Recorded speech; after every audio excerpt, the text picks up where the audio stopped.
everyone, thanks for coming to my channel. This is Becca from Becca's Crafty Cabin. Sorry, can't get my words out today. I thought I'd show you today how to do a skinner blend. A skinner blend is basically blending two or more colours together. The term was created by a lady called Judith Skinner, and there's different ways of doing it. I'm going to show you two today. There's the teardrop method, and then there's the triangle method. I'm using the primary colours because I think it'll show you a good contrast between the colours, and you can see the difference, what will happen between them. If you're not up on colour theory like I'm not, I'm just going with this, and it tells you which colours are complementary and which will go well together. So what a skinner blend can help you create is canes like this. I don't know if you can see that very well. I've gone from a yellow to a pink to a red, and I've created a jelly roll cane.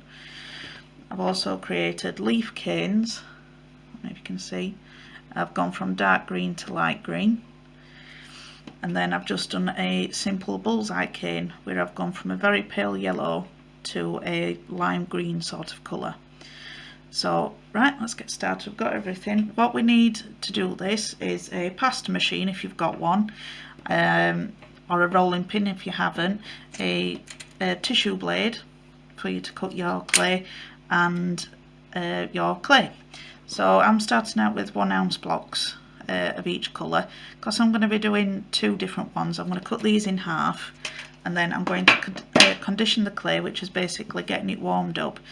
Because it's primarily based from plastics, you need to wake up the ingredients inside the clay, so it's not hard, and because it can be quite crumbly if you don't condition it, and then it'll have a toll on your pasta machine or your hands depending on what you're using. So to condition your clay, you can rub it between your hands like this, or on the table, whichever you think you can do. This is Sculpey out of a variety pack that I got at Christmas, and it doesn't take quite long at all to soften it up. Fimo takes a bit longer depending on which one you go for. So I'll do this with all of the blocks of colours and I'll be back. Right, I'm back. Everything's all conditioned and ready to work with. So what I'm going to do is I'll put these three to one side, and we'll do the triangle way next, but we'll do the teardrop theory first. So what you basically want to do is you've got your clay into a ball, roll it with your hands in a V like this, and just create some teardrops. You can see all the muck that's come up off my table in my hands. So if you do all three of those,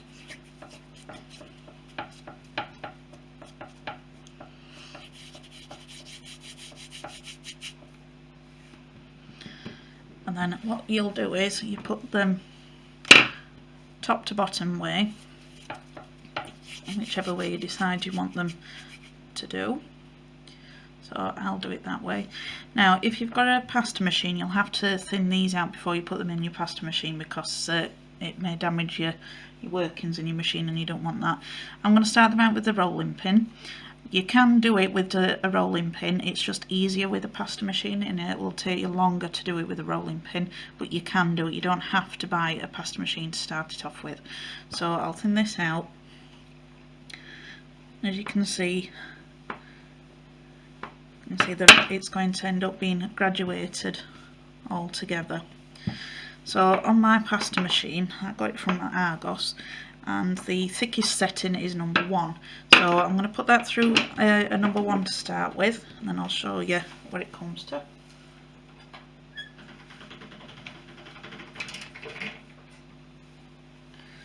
Right, so that's what we've got.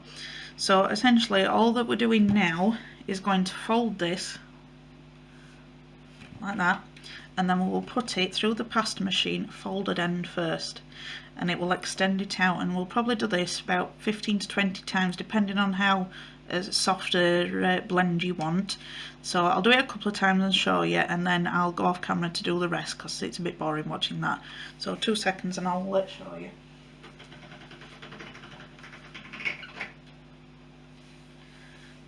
That's another one.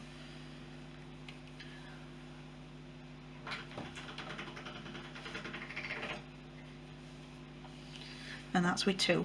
So I'll go off camera now and I'll come back when they're all blended.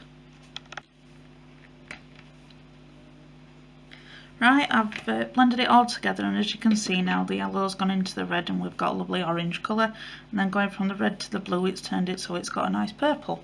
So you've got a good gradient change there. So I'm going to show you different ways of how to put this into a cane now.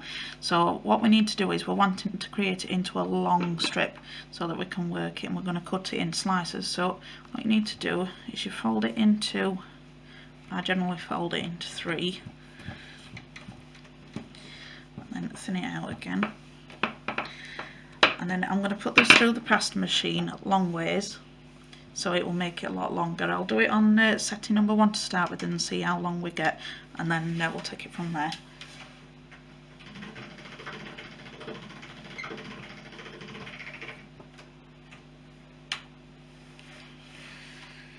Right, so I can't really get it on the screen altogether, but that's made it twice as long as what it was already. So I'll put it down to a number 3 and see where we are on that one.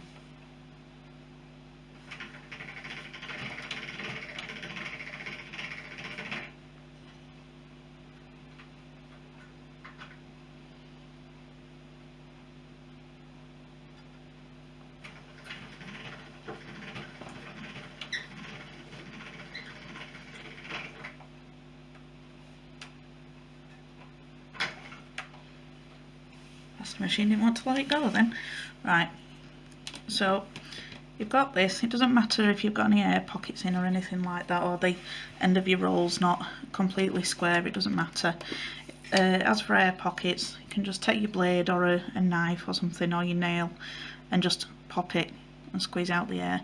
Any air pockets will squeeze out when we're doing cane work, but this is just to show you how you can use it together.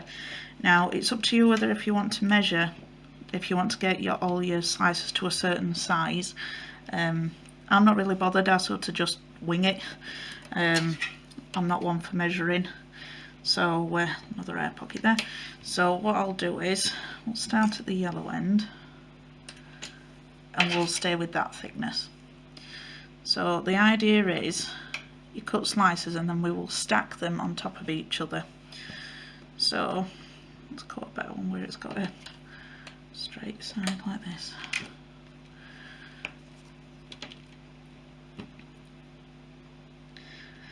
And then after you've cut each slice, put the last one on top of the other one.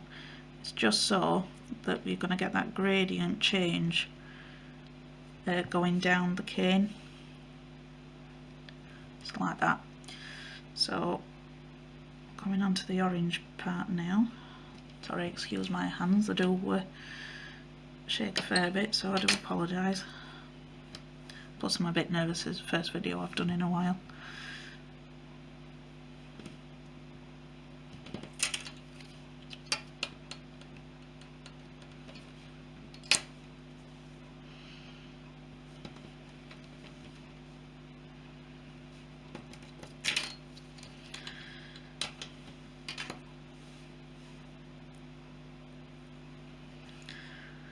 Seem to be getting a little bit wider than Rebecca. It's not easy though, it doesn't matter. We can squish it back to where we want it. Oh, another air pocket there.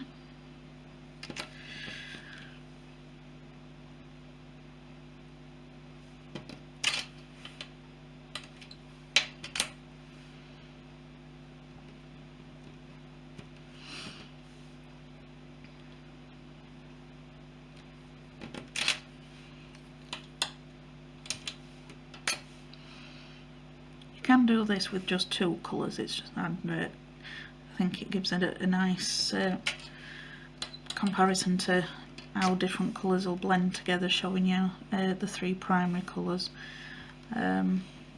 So nearly there.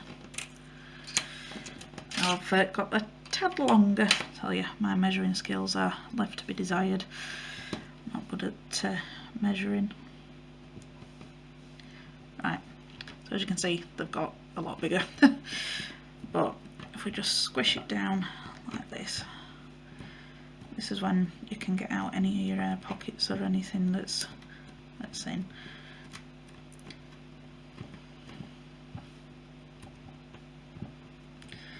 You can use an acrylic block as well if you have one.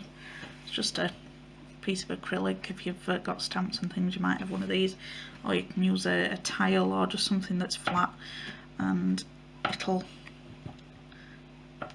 flatten it out and keep things even for you. I like when the canes have gone like this, because it gives you more of a wave, depending on how you cut your cane and what you're going to use it for. If you want to be more precise, then that's great. If you want to measure it out and do everything, whereas I just like to play and see what it comes out like with at the end.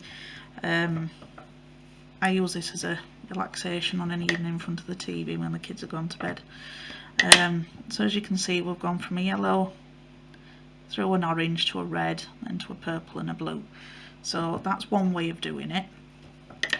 If you do get bits on your clay like this, don't worry about it. You can just get some nail varnish remover and some cotton buds and wipe them off with that. It's because it's warm and sticky, everything that can stick to it will stick to it. So depending on how you want your cane is where you leave it at. You can put other colours in between each slice, but I'll do that on a different video and it'll give you a different effect. This should hopefully just give you the show you the way that a skinner blend will work. I'll just give it a quick slice now and see if it can show you well on there. I got the wrong, no, I got it wrong. It's really soft. So as you can see, air pockets there, but you can see the blend that goes through it. So the more you work your clay together, the different the blends was going to be. So that's that one. So we'll put these to one side and I will do a video with these, and I'll show you some samples of what you can create with them. So we'll go on to the other way now. Now this one, again, you can do it by measuring. Like I said, I'm not a measurer, so what you just need to do is just make sure all your clay is out to the same thickness. If you haven't got a pasta machine, what you can do is put some rubber bands around each end, or you can use pieces of cardboard as stops, so you can roll your clay out and it'll just stay to that thickness, it won't go any thinner. But because I've got a pasta machine, I use it because it's easier on my hands, but this is just to make sure that the pasta machine doesn't get too worn out. So I'll just flatten these out and then I'll be back.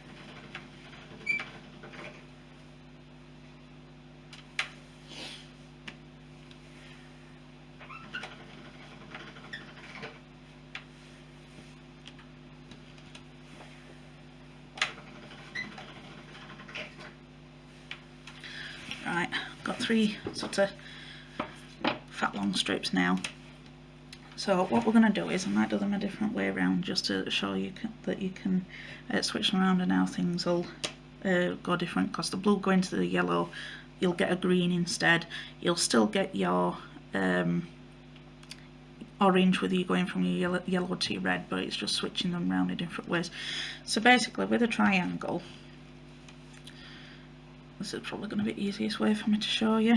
You can cut them to perfect triangles. You can do a square and stack them all on top of each other and cut a V, and then you swap them around. But if you've not got a lot of clay, then obviously you're not going to want to waste any of your clay just plain. So you can just form them into triangles as best you can. But because these have come out the pasta machine the way that they have, it's done it quite well for me. Let's get the wrapping out of the way. So what I'll do is, again, you do it top to bottom.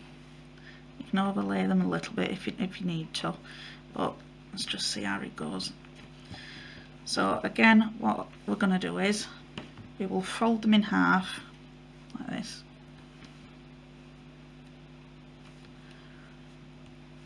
And then we will put them through, let's just get them, just stick together a little bit.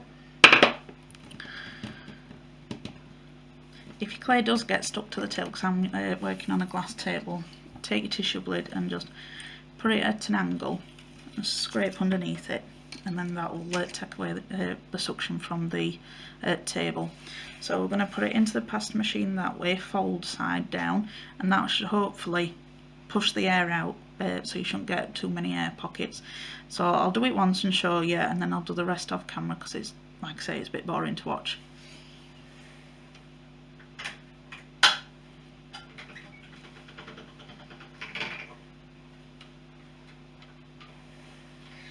So that's just after once on the number one. You can see how the pasta machine can distort your shapes anyway. So like I say, if you want to measure, that's fine, and you can get magnets and things that you put onto the rollers of your machine to keep it into a set square, but for what we're going to do afterwards, I'm going to do like just a general bullseye cane with it. So I will blend these until they're the same as what the other ones were, and I'll be back. Hi, I'm back. Right, we've got the skinner blend all nicely done, and as you can see, we've gone from a blue to a nice green, and then we've got quite a vibrant stripe of the yellow, which when we've done it in the middle, most of the red had got blended into the yellow and the blue, and then we've gone through to the red. Fair warning, red clay will make your hands go bright red, so have a packet of baby wipes on hand. Black clay also does the same. This is what I'm going to use to make us a jelly roll cane. Get my words out. So we need to make this into a long strip again, plus we need to make this the same length as the strip once this is measured out. You don't have to have it as thick as the main colour of your cane if you're just wanting to have a definition between the different layers of colour. So what I'll do is I'll put this into a long strip, and then we'll take it from there and see how thick we want to have the black in between. Sorry if you can hear munching in the background, it's one of my cats.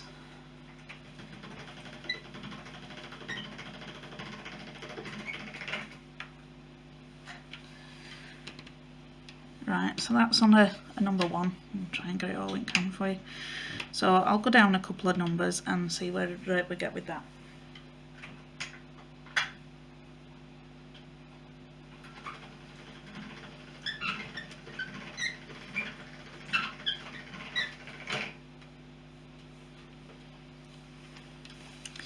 Right, I'm quite happy with that thickness now. It's probably a couple of millimetres thick, 2 or 3. So what I'll do is I'll probably make the black thinner than this, because I don't want it to overpower the colours that we're using. So condition the clay like we did before. Luckily I've got the heating on and the clay is quite soft.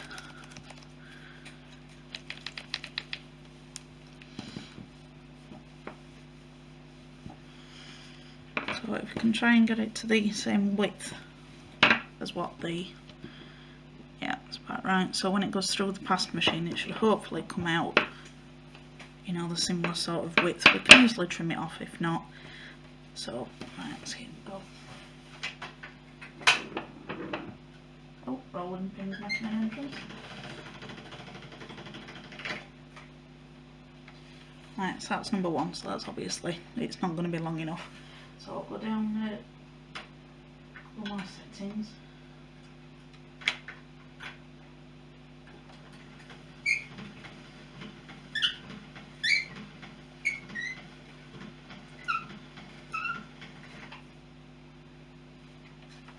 Right, that was a number 7, and that's definitely made it long enough to back the stripe colour. So, easiest way to do it, lay one on the bottom,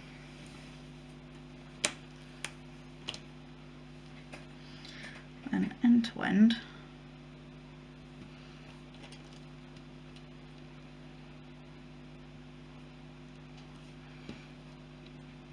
going off camera, I'll try and get it in.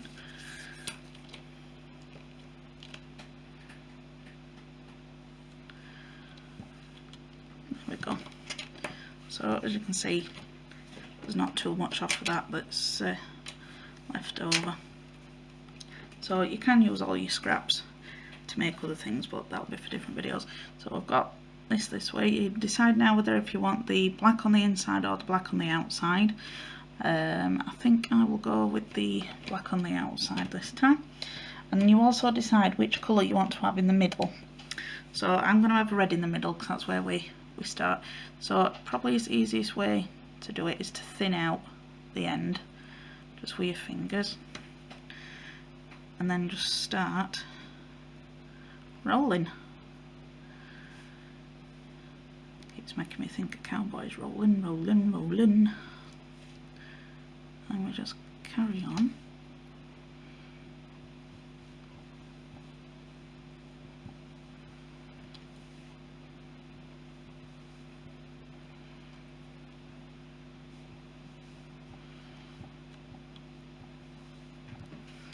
That's it, and that's probably one of the easiest canes that you can do. Now this one, you can turn it into like a bullseye cane, but I've just kept it so it's like that, so we can use it as slices, and we could probably turn that into a flower cane. I'll have a think for next time anyway. But then that's the jelly roll cane ready for when we do it. So yeah, if you want to get those ready for it, if you want to do a project next time around when I put the video on, just remember, it takes practice, and you know, watch all the other videos that you can on YouTube as well. I use well, I started watching a lady called Susan. Her channel's Turtlesoupbeads. If I can figure out how to put a link to her channel on, I will do. There's also Jessema Tutorials, who I used to watch, well, I still watch. There's Polymer clay Tutor, and there's loads of people that do it. This is just my way of doing it. I wanted to set myself a challenge this year and see if I could do the YouTube videos. So I'll stop waffling on now anyway, but thanks for watching. If you want to like, comment, share and subscribe, all that business, I'd be really grateful. Thank you.